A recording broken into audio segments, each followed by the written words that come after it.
Guys, kayo ba nagkakaproblema rin kayo kung saan ba mahanap itong vanadium crystal? Yan po ang pag-usapan natin sa video ito pagkatapos ng intro na to.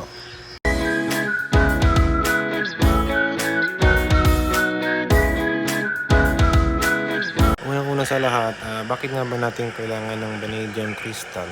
Ang vanadium crystal, kailangan po yan kapag mag-upgrade ka ng tier ng iyong baril.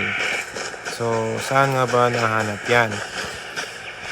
Para sa mga baguhan, syempre, hindi nyo talaga alam kung paano hanapin kasi sinasabi lang is mahanap daw yan through wilderness. Pero hindi talaga sinasabi kung saan. So, sa video ito, ganito po siya para malaman natin kung saan siya nakukuha. Ang first step is kailangan mo nang buksan yung mapa mo.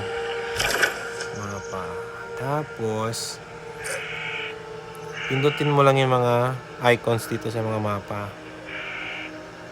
Yan. Ito yung mga rewards nila. Merong plastic, random scrap, or beryllium crystal.